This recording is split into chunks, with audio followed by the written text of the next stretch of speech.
opportunity given to present this paper today. Um, so I've titled it Tackling Low Productivity in Nigeria, Trends, Drivers and Long-Term Policy Options. I want to begin by providing a definition of productivity. Technically, productivity is output per person employed. So how much share of the total output is being generated per individual who is employed. At the firm level, the labor wage, we want to distinguish between labor productivity and capital productivity because those are the two major inputs in output in production. So labor productivity would be if a firm employs 10 people and they are producing equivalent of maybe 20 million, we will say that in terms of labor productivity on average, each individual is producing 1 million of the value of the products of output. So it is very important because it now determines the size of output given the resources we have to use. So there are some societies like Japan, for instance, it doesn't have so much natural resources or so much resources to work with, but because of their capability to manage and effectively use their labor resources, they are able to produce a lot more than countries that have a lot of natural resources. That is productivity. That means productivity deals with efficiency. So the size of the pie, which is GDP, how much is it being created? What is the efficiency of its creation? That is what productivity is about. So it is critical because for an economy, for us to, in the first place, increase our output, we do not always have to rely on increasing the resources or capital resources. By just tweaking your labor resources, you can generate a lot more output, and that is what labor productivity is all about. But in Nigeria, so in this study, in this paper, I will look at five major issues in terms of in relation to the topic. First of all, I will look at the productivity crisis in Nigeria. Like the president mentioned, there is a sort of crisis in terms of productivity in Nigeria. Look at the brief trends in productivity in Nigeria. I will look at the drivers, technical drivers in terms of theory and practice productivity. Then we'll also look at how we can really tackle this issue of productivity, low productivity in Nigeria. So for Nigeria, our GDP in 2024, the ILO projected that our GDP, our productivity, which is GDP value added per person employed, is $11,800. It seems big because they are using the PPP measure. If you are looking at the real way of measuring GDP, it is about $2,800 per individual annually. But if we look at the PPP, which actually increases the size of output, we are looking at 11,800 per individual, that is per person employed. In Nigeria, we have about an average of about 120 people in employment. That is in terms of when you define what employment is. So these people are producing $11,800 PPP dollars per annum, compared to the global average, which is 49,000. So you can see that we have fallen far short of what global average is. If you now take to individual countries like the US, which is about $135,000.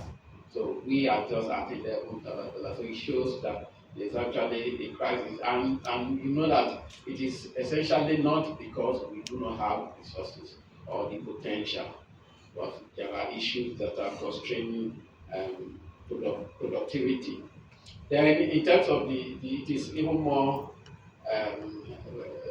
worrisome when you look at the growth rate of productivity. On average, from 1990 to 2024, our growth rate in productivity was 1.2% per annum on average. So the growth rate is even far worse than the actual value.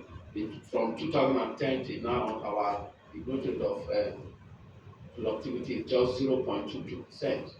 So it means that we are not growing. If you compare this with the population growth, the amount of entrance into the labor market, the ILO projects that about 3 to 3.5 million young people enter the labor market every year. So for us to cater for these people, the ILO projects that we should be having as much as 3.5% growth in productivity in order for these people to have decent jobs. That is jobs that can take people out of poverty.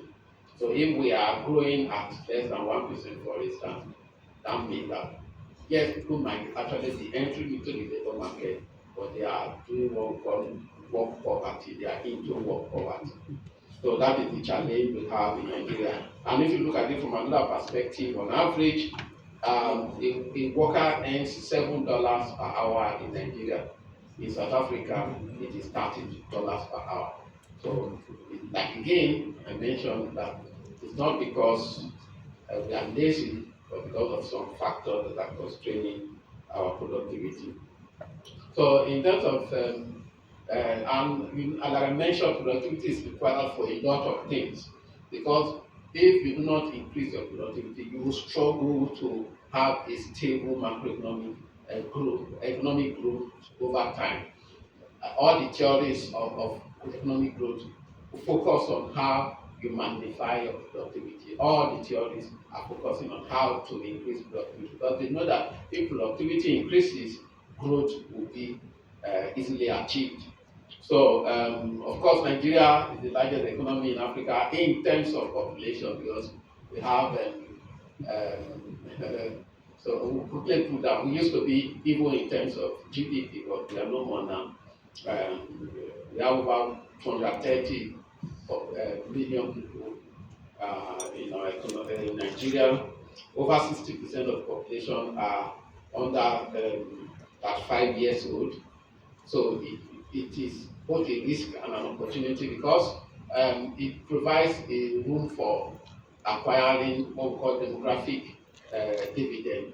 That is when those younger people entering into the labor market help you to magnify your output. But there's also a risk, because if you do not equip these people who are going into the labor market, they will constitute underemployment and unemployment and drag the economy further downwards. Again, we have structural issue where oil accounts for 80% of over 80% of our export, yet it just contributes less than 10% to GDP. Of course, like the president mentioned, the economy is recovery from 2020 and the recent kind of recession we had just 3 years ago, but it is recovery. It was related that the first half of 2025, our economy grew by around 3.9%, majorly driven by ICT. I'll come to that. That is also an issue in terms of productivity. We'll come to that later.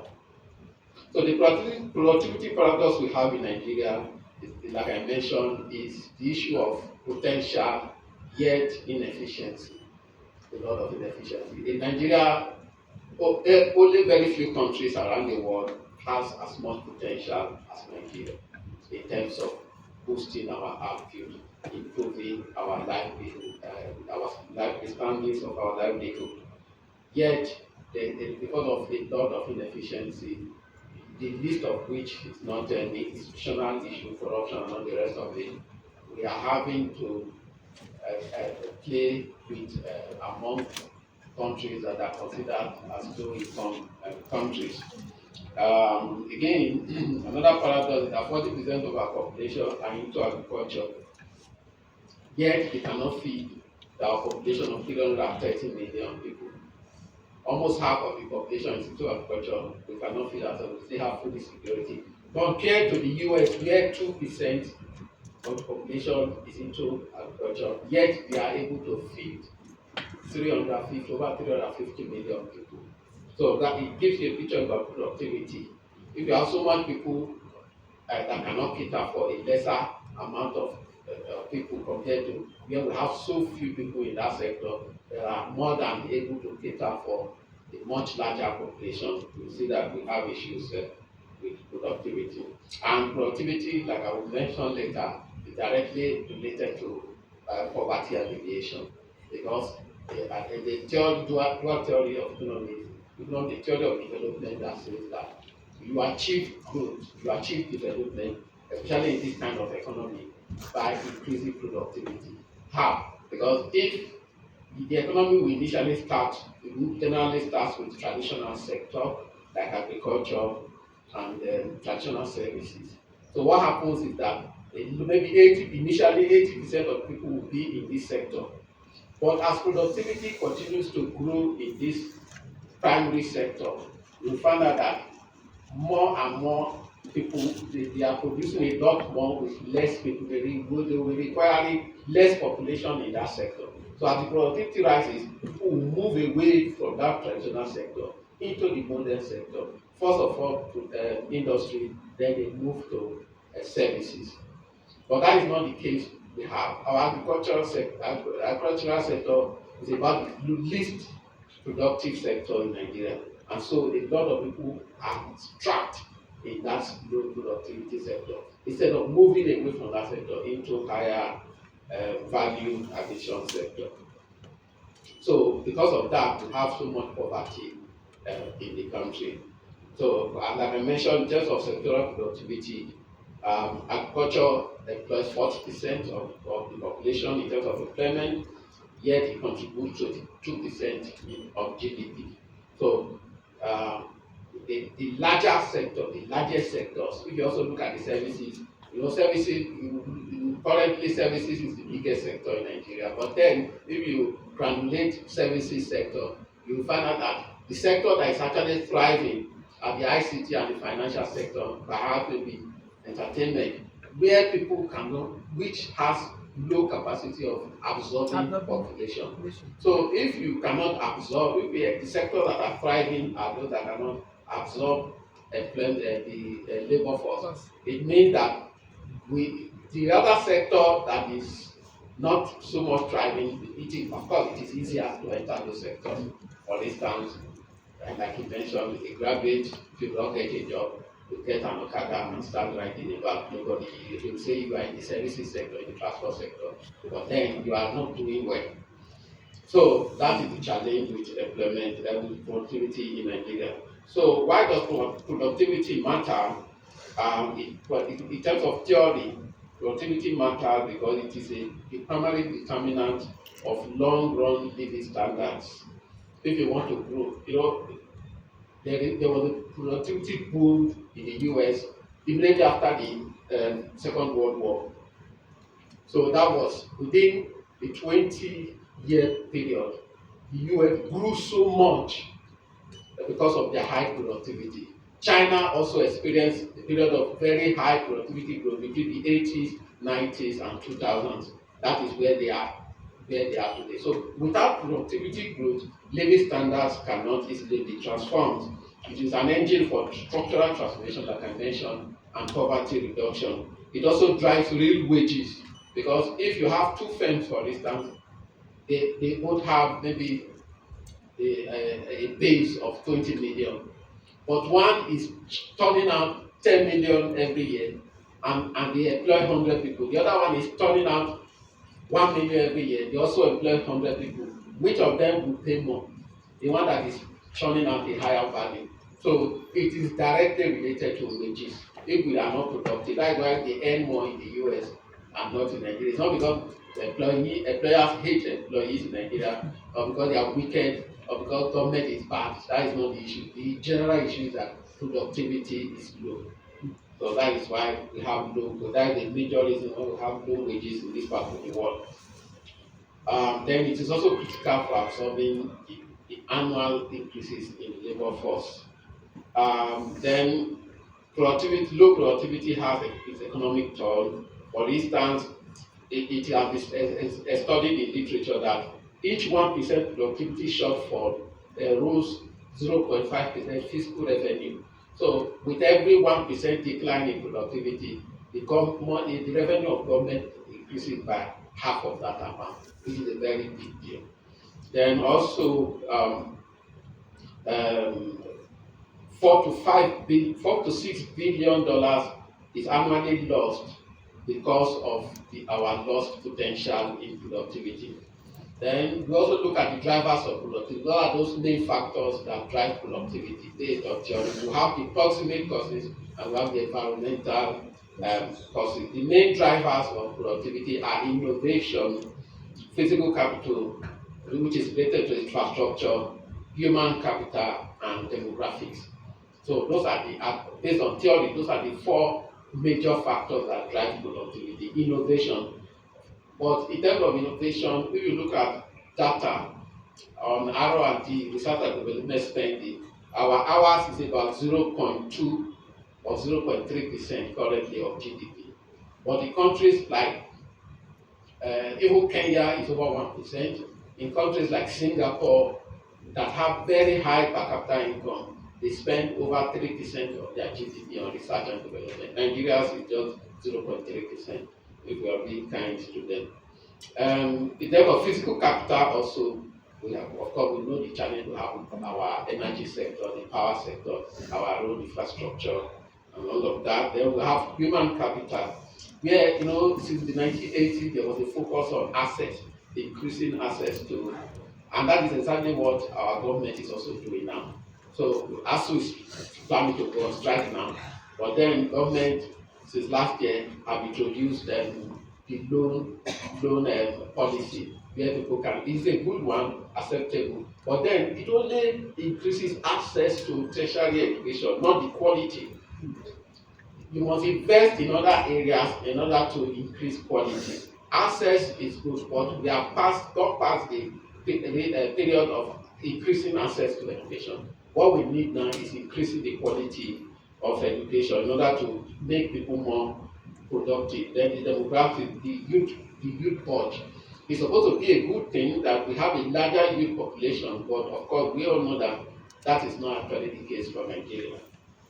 Then we also have the supporting environmental factors that address that drive productivity, including institutions, macroeconomic stability, gender equality, trade, foreign direct investment, and particularly finance. Institutions are important because we need, for instance, the ease of doing business has to be good. If you go to countries like Singapore, Hong Kong, their ease of you'll be amazed at the ease of doing business, how well structured, how well organized their businesses are. Once you meet the condition, you don't need to know anybody to go for what you deserve. But it's mostly not the case in Nigeria. So institutions are critical for driving productivity.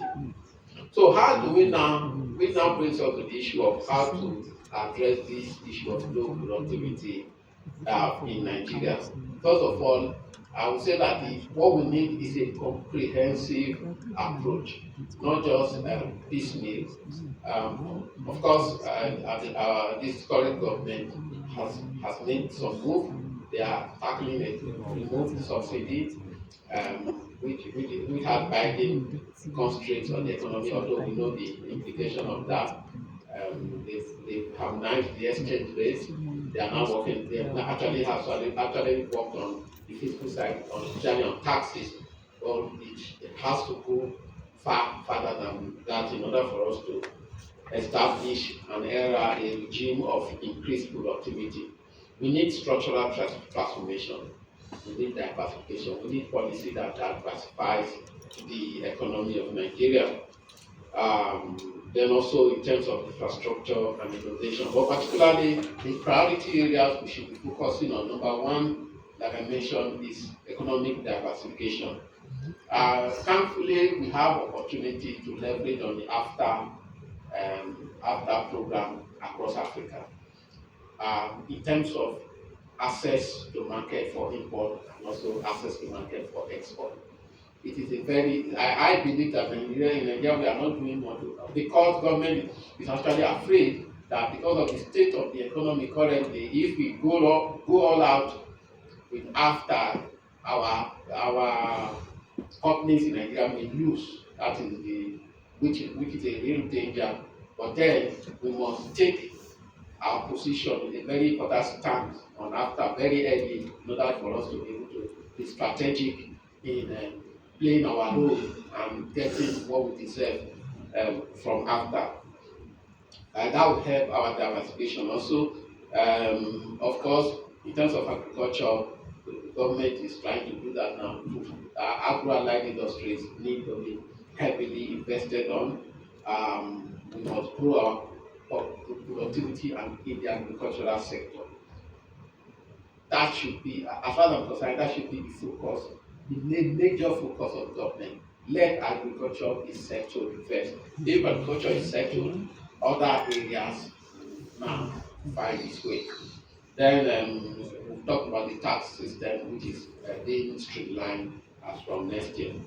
Another priority area is in terms of infrastructure. The Electricity Act of 2023 helps, but we need better upgrade in our infrastructure in terms of energy. Then we also need to reduce logistic costs for businesses. Currently, the World Bank has estimated that 40% of the cost of production is from logistics for companies in Nigeria, really small, all the companies actually. So if we can reduce logistics costs, how do we do that? If we improve our infrastructure, roads, telecommunications, of all forms of transport, if we do that, we can reduce it. If we have logistics costs in Nigeria, inflation will also come down in the country. So when we're talking about it's not just exchange rate and all of those things, other embedded factors are involved, and it is actually hindering productivity in the country. And we also told that we require 8%, require investment to the tune of 2 to 8% of our GDP annually for the next 20 years for us to be able to reach the productivity that we need. Another priority area is human capital development. Like I mentioned, quality. And how do we develop this quality? We should focus on skill development. So we should skill, especially there is a very low hanging fruit in terms of the digital economy in the country. A lot of people, even those who are not too educated, can thrive in the digital world. So if we increase digital skill in the country, it will improve our productivity. Also, human capital has to do with education and the health. So health also needs to be taken seriously. Nutrition program, usually for those in the rural areas and the suburban areas, need to be improved. There is a study that said that indicated that if a child does not receive particular set of nutrition at age 8, it will deliver irreversible effect on the child in the long run. So there are some nutrition that if a child does not have before age 8, even when he starts having them later on, it cannot, what it has caused to the system cannot be reversed.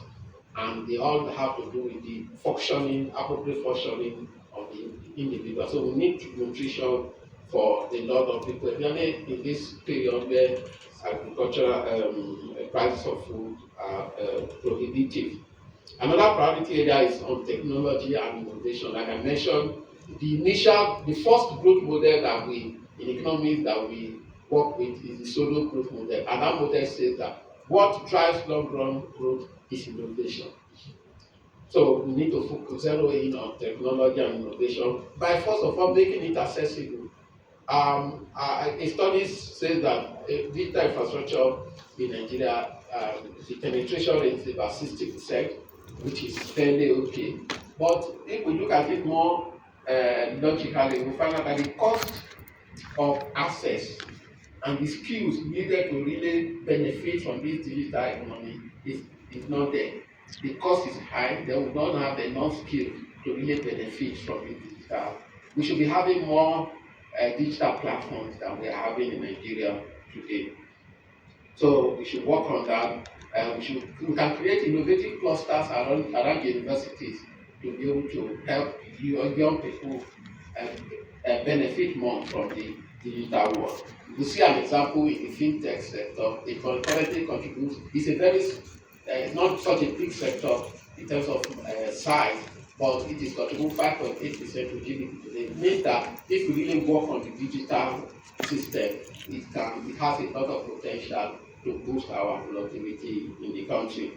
Then finally, we should work on financial access and inclusion. We need to increase financial access. There is no country in the world that has grown without ease. At the time in Japan, real estate rates were negative.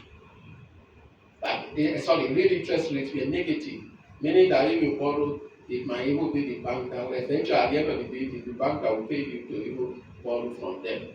So resources was everywhere for people to access and invest.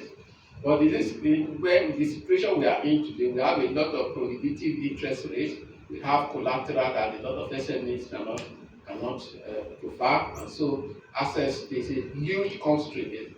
There's a huge barrier in terms of financial inclusion, and especially if we look at it again in a gender perspective and between the youth and adult. The young people who are those who have the energy to drive the economy, banks are not giving them loans because they are afraid that they may not pay back. But those are the people that have the energy to really drive the economy. Then we must modernize our cultural system, must focus on value addition rather than just the size of the sector. Then finally, we must increase inclusive growth. Growth that focuses on that looks at the gender perspective. Like I mentioned, the financial access to women is still an issue. There are some areas where land access to women is also an issue, so we must do that. Then secondly, the climate resilience of growth. A lot of the problem we have in the agricultural sector and in some other sectors is because of the climate change. So if we are able to do more, whatever we are doing, even the infrastructure we build, we must have it to take into cognizance the issue of climate change, have a strong negative effect on this. So if we are able to build a climate resilient economy, we will be able to risk-proof ourselves from the effect of climate change. So in general, in conclusion, I would say that Nigeria's productivity challenge is both a human tragedy and a defining opportunity. With political will from public sector, government at all levels, private sector leadership, and a coordinated policy action, Nigeria can leverage its demographic dividend with its large youth population, harness technological change that is prevalent today, and reverse the productivity mandate to achieve inclusive prosperity and regional leadership in Africa. Thank you very much.